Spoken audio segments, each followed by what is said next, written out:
Hi everyone.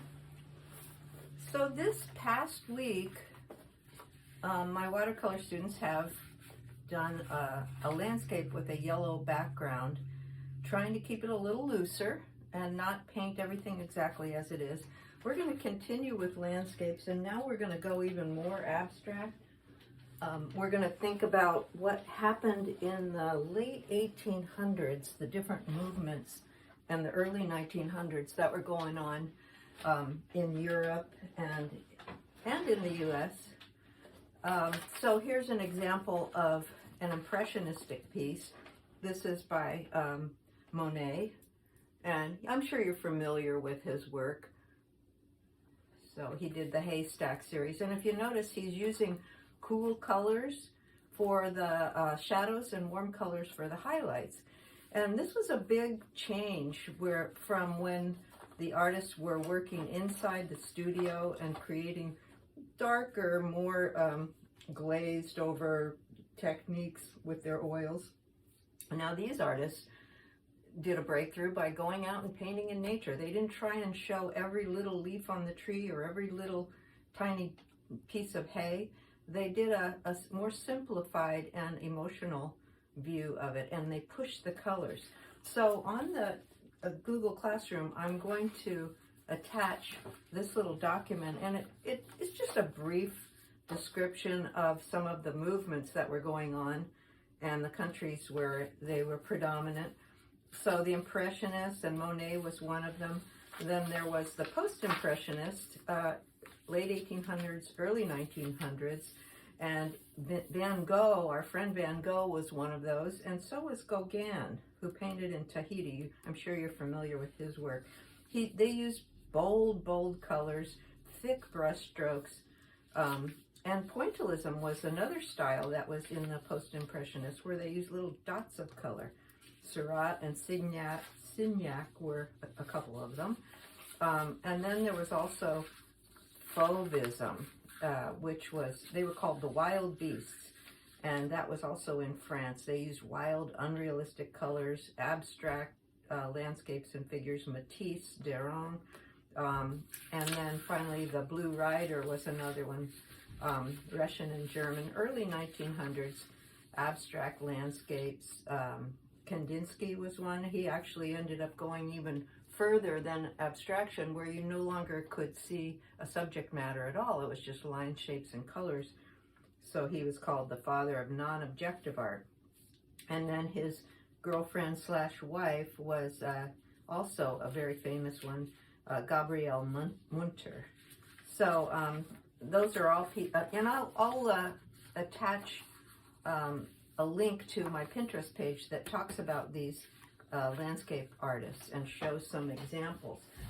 This is a fabulous book that I was able to get. You can tell it's well used, but it's about the Fauvists, and it's got some great examples of the type of work that they did. And you can see what they did is, let's get back into some of these. They simplified the shapes. So they broke their scenes down into very simplified shapes. Quite often they had dark outlines around the different shapes.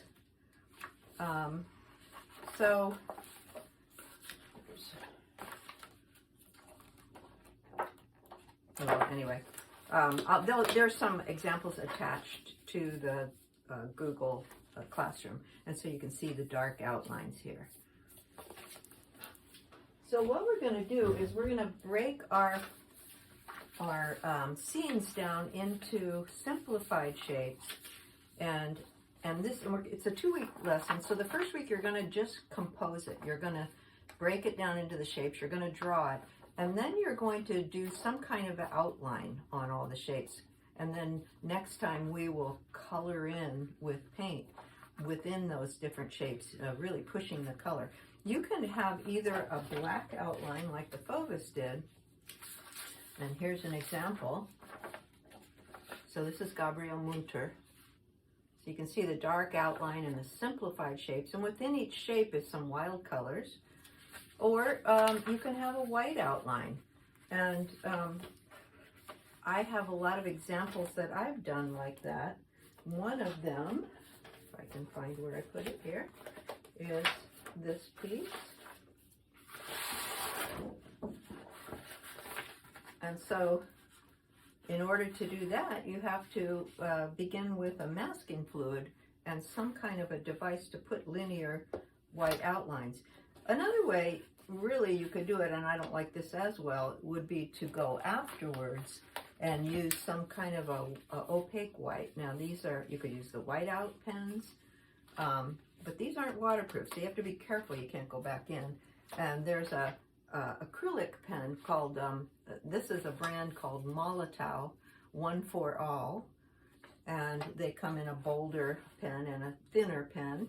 And then there's the good old, it depends on how big you're working, but if you want little tiny, and you can actually use both. You can go back in and add more lines later. This is a white Uniball Signo white pen. So I'll talk more about those. So this is the white outline technique.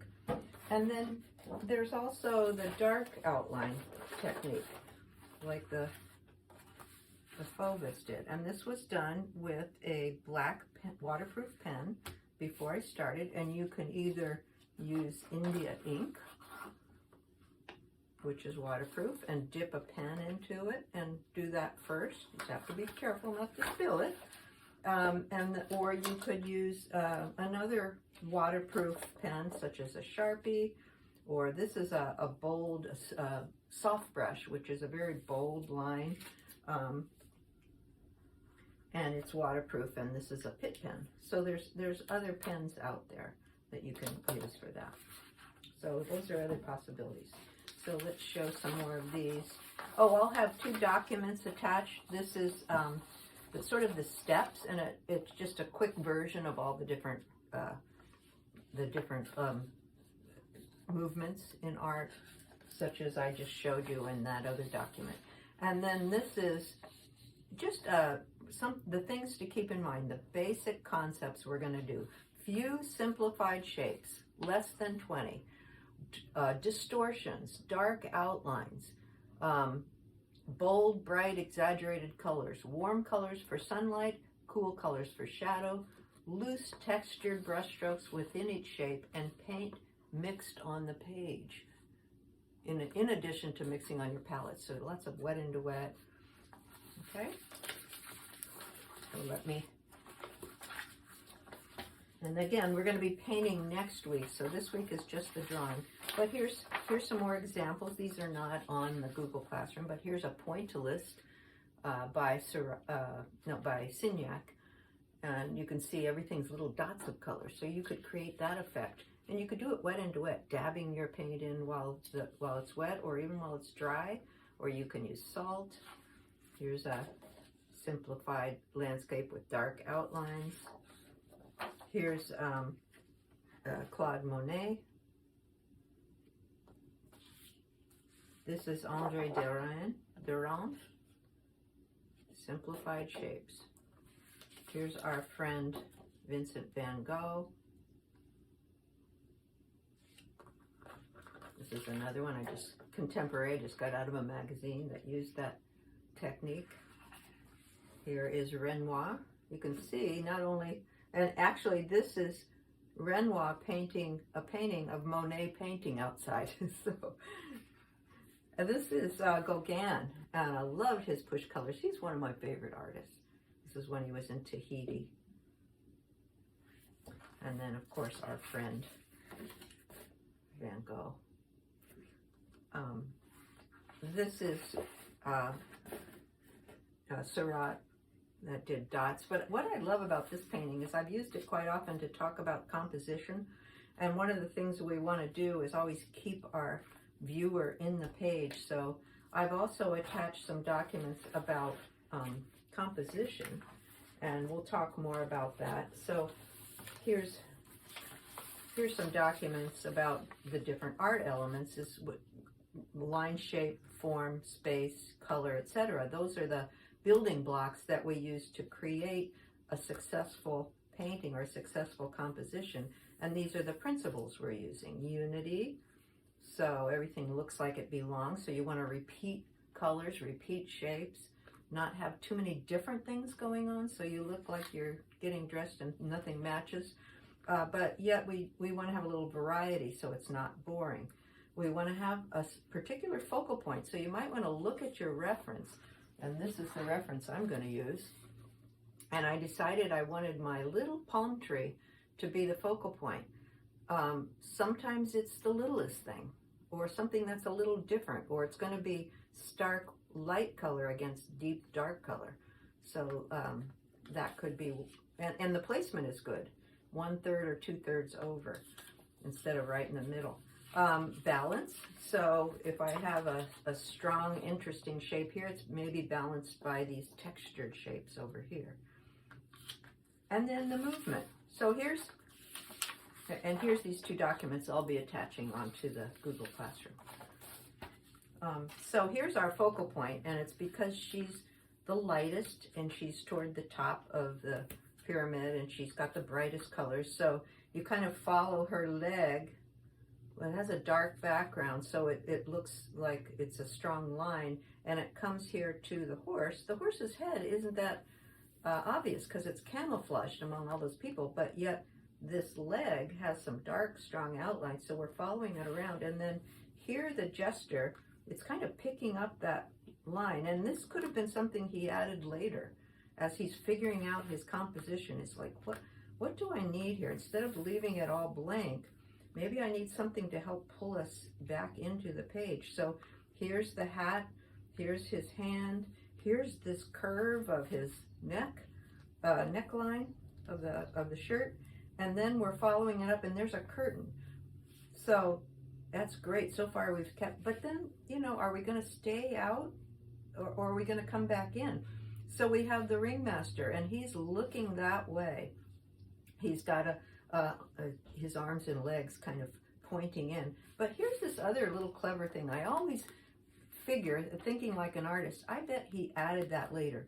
We don't know what it is. It could be a little crack somewhere, a lightning bolt, part of a scene. But look at how he's used that same color and has brought us back in. And I bet he put this kind of on his easel for a while, and he looked at it and he looked at it and he said, something's not working right, and maybe added that later. With oil paint, you can do that. So then we're coming to this acrobat here, and he's flipping over, and there's his leg pulling us right back in. So you can see this wonderful circular, not that that's the only thing, but it's a really good example of the eye movement. So we're really going to think about composition when you create this painting. This is another one. This is Kandinsky, and look at how he's taken this house and a figure, things that you can, in a tree and a mountain, and you can still recognize them as objects, but now we're starting to lose the subjectiveness of it. It's almost becoming non-objective, and that's pretty soon after that he switched to just saying, well, why am I even making these things that turn into something? I'm just enjoying lines, shapes, and colors. Why not just have a bunch of lines, shapes, and colors that are interesting and still have a good composition? So when we're talking about abstracting, these are some ways we can abstract a scene. So you have a reference of something realistic, a photo. What are you going to do to abstract it? Well, one thing is you can distort. You know, think about Picasso's Picasso's figures and people faces where everything's crooked and you're seeing a side view and a front view at the same time. So you can break the rules. You can use wild colors like the Fauves. You can have dark outlines. As soon as there's an outline around something, it no longer looks photorealistic. There's no outline around this. There's just a color against a color. You can have wild or swirly paint strokes like Van Gogh did. You can create patterns. We're not going to really do that on this, but a pattern created over something is a way you can abstract. You can simplify, leave out the details. So we're going to do that for sure. And you can exaggerate. Think of the painting called The Scream, where everything's exaggerated, the motions, the features. We can exaggerate colors too. So if I take this photo here, and this was one I did a few years ago in class.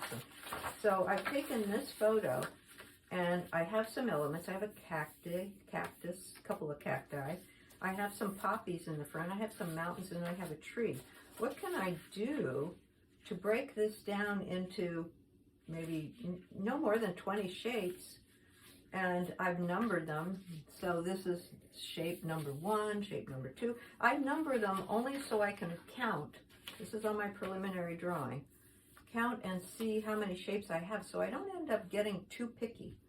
And later on I can break it down into sub-shapes, but I've even considered each of these a separate shape because I'm going to have an outline around it, either a white or a black outline. So see how you can go from this to this. Leave out some details. That's not saying when you paint it, you won't get some of these cliff-like areas. You can paint strokes of color and have multiple colors within that shape, but that's going to be the shape that's outlined. And theoretically, this should be another number because it's separate. So it's going to have it's going to be, even though it'll probably be painted the same as that. Okay, so there's one example. For a while, I had my high school and middle school kids use black construction paper and chalk pastels and do the same thing. And so here would be using white chalk to break this down into simplified shapes and then start to do strokes of color like Van Gogh did within the shapes. Here's some swirly. And mixing colors on the paper. So your preliminary drawing this week is going to be, you're going to do two things. You're going to do a preliminary drawing that you're going to transfer onto your watercolor paper, and it might look something like this. And you would probably want to count 1, 2, 3, 4, you know, and see how many shapes you actually have to make sure you don't have too many. 20 is a good number. You can see trees and a reflection in the pond. I don't have the photos anymore for this. If I do, I don't know where they are, and so on. So I'm going to use, the first thing I did was take down my watercolor paper, my Arches paper, and then I measured on a separate piece of just drawing paper. Newsprint will work, that's fine. Just something that you'll later be able to tape on and transfer.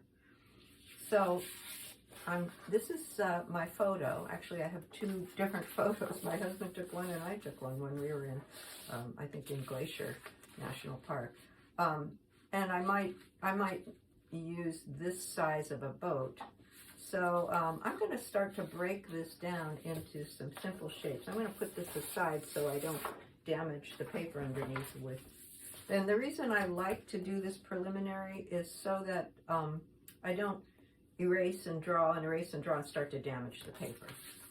So I'm thinking horizon line, you know, higher than halfway or lower than halfway.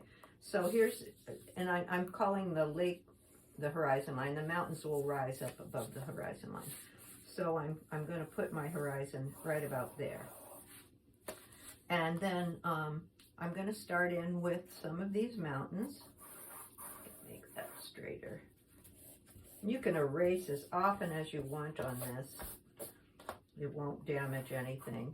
It's just going to be transferred. So there's a little side mountain coming in. That'll be a nice shape. And then maybe that same color will be used in this section. But if you notice, this is slightly down lower. I don't know if you can see that. I hold it up. But this clump of trees, it looks like the water goes behind this, and there's an island or something where there's a clump of trees closer to us because it's slightly lower on the picture plane.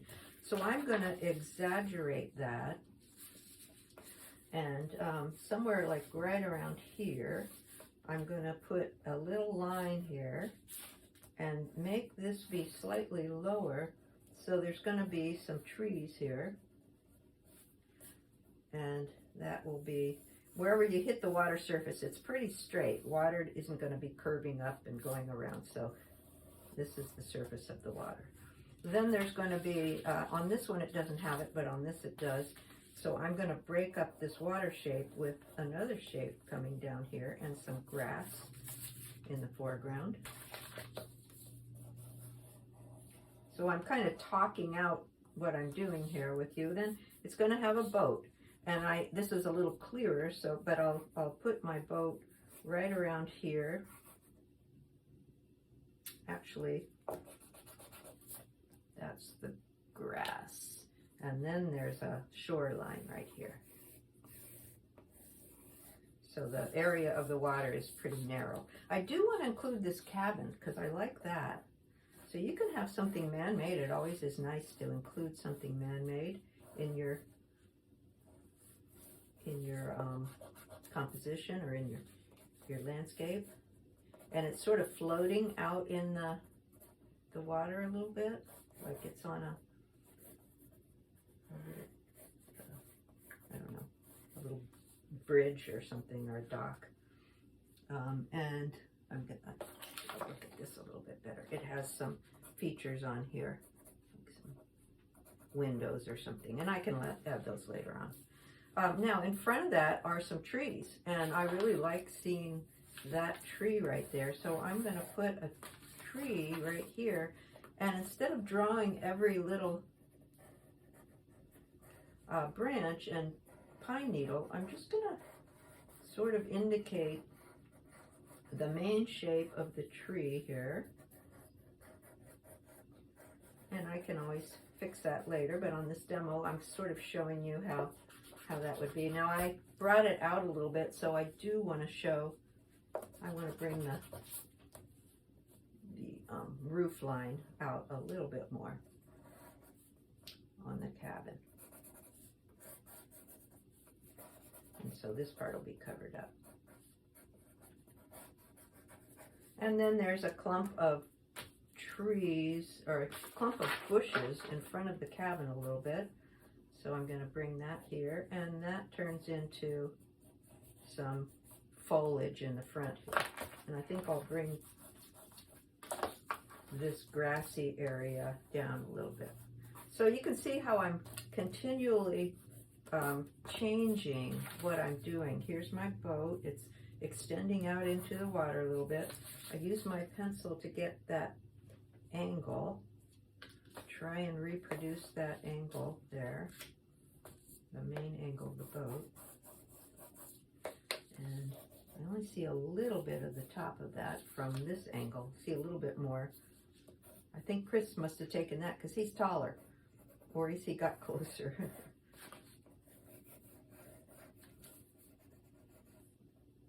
Trying to kind of keep it in proportion. I want things to be recognizable.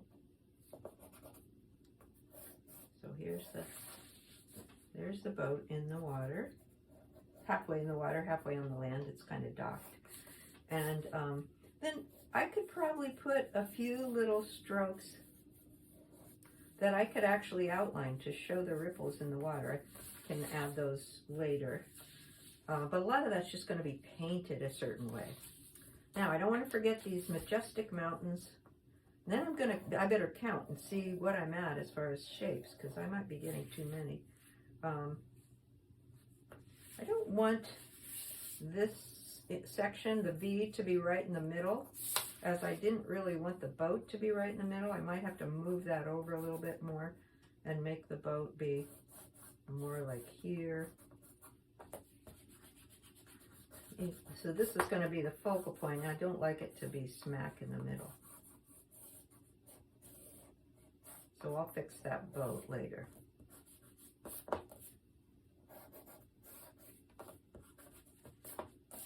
And so here's another section of mountains where it overlaps. That's a distant one. And then there's this really tall one. And it comes up and rises up and goes into, watch these points where things intersect. Partway up the roof line is where the mountain intersects. And there is a negative space. There's a V there, so I don't want to lose that. And maybe, since I'm doing an abstract, I can exaggerate and make the mountain even bigger.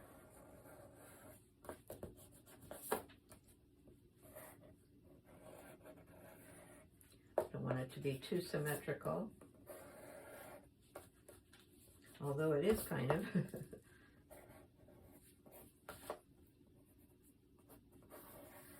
Okay, so I've kind of got, and then maybe even have a few clouds outlined. I kind of like this bank of clouds coming here. If I'm going to do white outlines, which I plan on, I'll even have a white outline around the clouds, but I might have the clouds a little different color than white. Might have them pink or something. Can always decide that later. So I'm gonna count one. I'm gonna count the sky as one right now because I'm not sure about the clouds. 2. Let's count that as a separate one. 3, 4, 5, 6.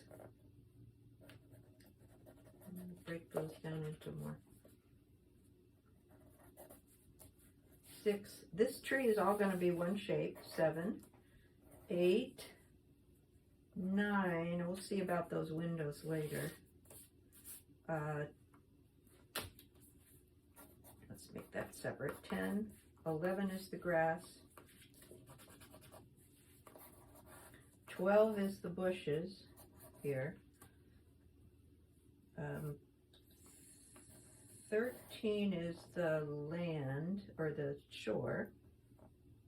13. 14 is the water, so I'm only at 14. Oh, here's the boat. 15, and then separate. Actually, I could make that be all one shape.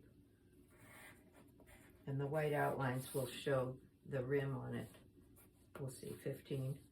And then 16, 17, 18, 19 on the ripples. So even if I counted the boat as 2 separate ones, or the window, I'd still only have about 20. So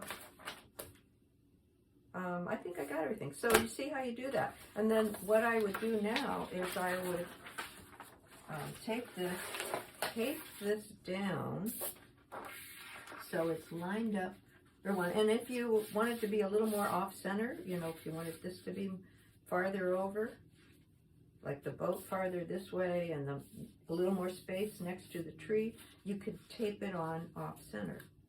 So you tape it, slide the graphite transfer paper in, and then take a red ballpoint pen, which I don't happen to have close by, but I would go back over all the lines and get that that graphite. And now in this case, you don't need to go back. A lot of times I'll say go back over all your graphite transfer because when you wash over it, it'll disappear. Well, you're not going to worry about that because you're going to be going over it with either ink or masking fluid. So all of that pencil will be lifted up later or covered up. Okay, so there's that. And someday I'll actually paint that. So what I've done then is I had another reference. Let me find it. This was almost exactly a year ago.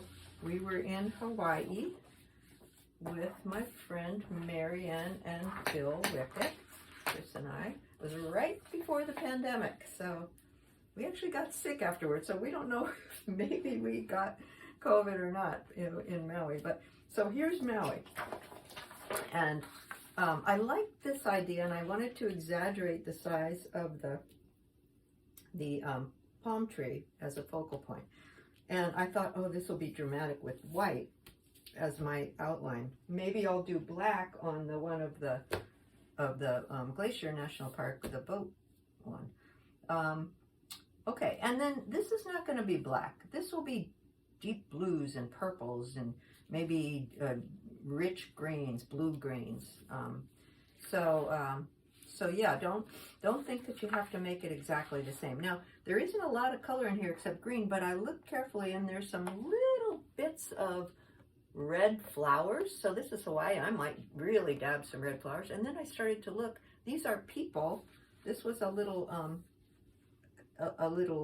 walkway, a bridge that we could look out over the big valley. And so I might add little people with colored clothing on. And this actually is, it isn't a pathway, it's just the top of the foliage. And so we'll see if I can pull that off. So I've transferred it on, and then I started in with my masking fluid. So there's several ways, if you decide to do the masking fluid, several ways to apply it.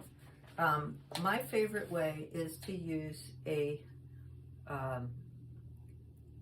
speedball nib, and it's the kind that has a gold and a silver section in it, and it opens up so it really releases the liquid. And you can use that to dip in India ink, or you could use it to dip in the masking fluid. They come in different sizes. The smaller the number, the fatter the nib is. So this was mostly done with a C0, a really fat one. Let me see where I put that. No, actually, I think I used a C2. Yeah, so it was pretty fat. But this is what a C0 looks like. It's really fat. I actually may have used that. I can't really remember right now. So I wanted some of it to be fatter than others, and so then I switched to smaller ones. So this I used a C4 for most of this, or maybe a C5 for these little ones. So it gives you that element of variety. Now there's also a couple of pens that have the masking fluid in them. One of them is a Peebo brand, so it's already got the pen, and it does have an extra tip there too, that if your tip starts to get weird, you can put a new tip in it. I think they're both the same size. And I tested out those different tips. This is a Peebo with masking fluid, and then there's also this one, Molotow. And I think I had talked about the Molotow white pen, and they also have a Molotow masking fluid pen. So I tested them out, and then I also just showed the difference between dipping the pen in masking fluid. So they seem to be working okay. My favorite seems to be the regular old pen dipped in liquid masking fluid. Now when you're ready to peel it off, and I'll peel the rest of that off, you use a rubber cement pickup. And you don't want to leave it on too long. You know, we have a week to do this, so, well, actually 2 weeks. So I wouldn't leave it, say, oh, I'm not going to be able to finish this, and a year later try and, it's really hard to get off if you wait long. So here's the Peebo, here's the Molotow. That worked great with purple on. Here's the Peebo pen. That's this one. And you can order them through Dick Blick, or, just Google it and you'll see. And then this is just the regular pen tip. And I know you can get that at Cheap Joe's, or you have to get a pen holder too. And the pen holder, you can pull them out and change the tips. So there's the different kinds. And I think really the good old pen, it dipped in the masking fluid, works the best. Okay, but I just want to show you a couple of things here. If you want to try using a black outline, you could use a Sharpie.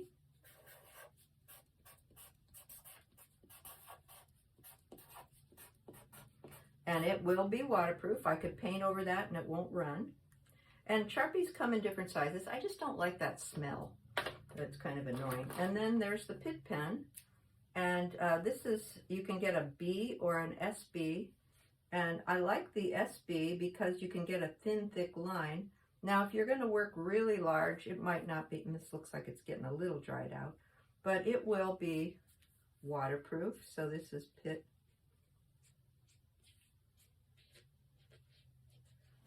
This is the SB. If you use a B, let's see, I think I have one here.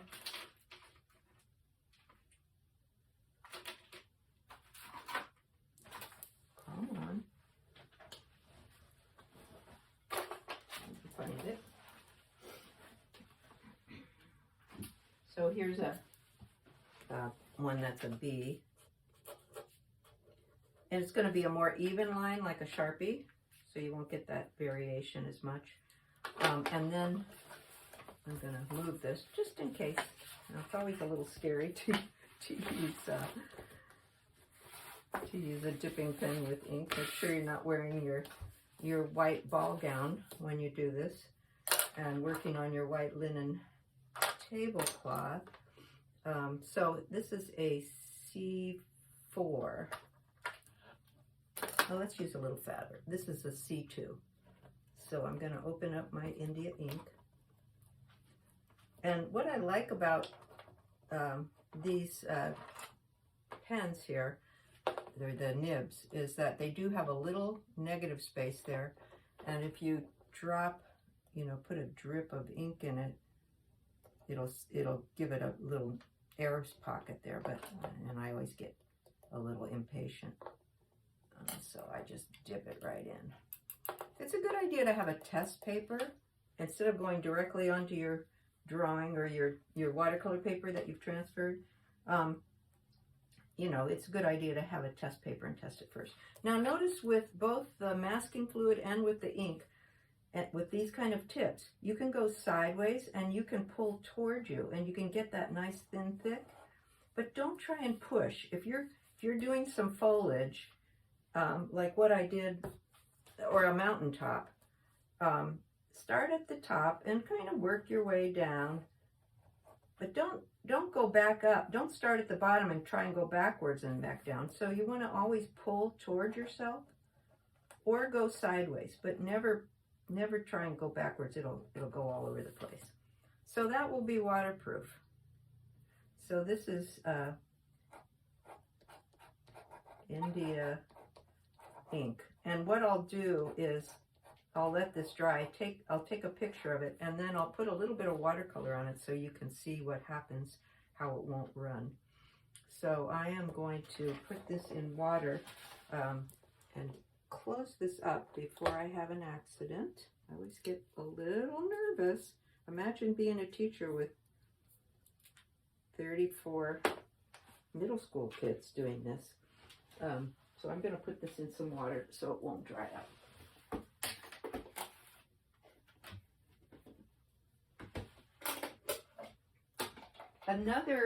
Another thing you can do is use a brush.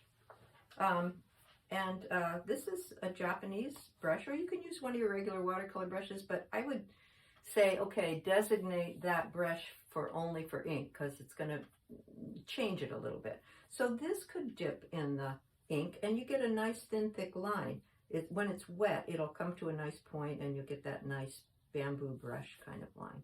So brushes are another way to do that. Okay, let me just show you a little bit of the masking fluid and then we'll call it quits here. Here's a C4. And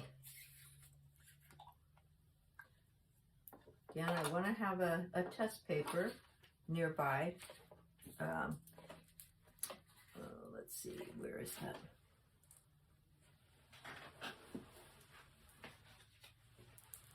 I'll use this for test. So I guess I have this. Yeah. So as you dip it in, you know, a lot of times a big glob will come out. Well, here's the good news. If a big glob comes out, and I did have a big glob right here, you don't need to worry, because you don't try and rub it off right away. Just let it dry and then peel it off, and then you can redo it. Just be careful when you start peeling off. It might, if it's all one line, it might start being like a long string and just kind of come off all at once. So I'm going to dip my pen in there,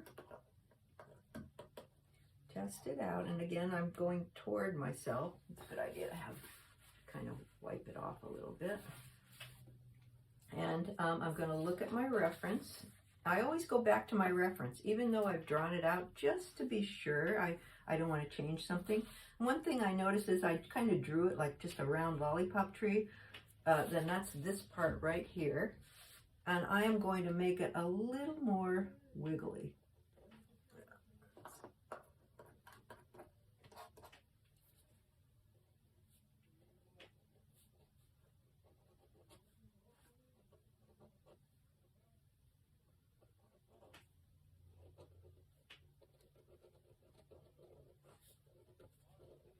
So I'm pulling toward me, resist that impulse to go back again. This is hard to see, and I sort of invented it. I see a little bit of dark branches there, as I did here, and so I sort of exaggerated those, and I'm going to turn them white. I can always later on change my mind after I peel it off and turn them black again.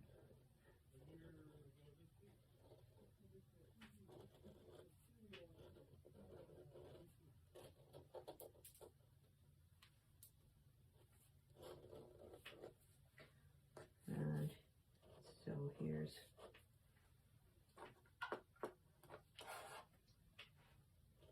so I'm pulling and making these little tree branches in here.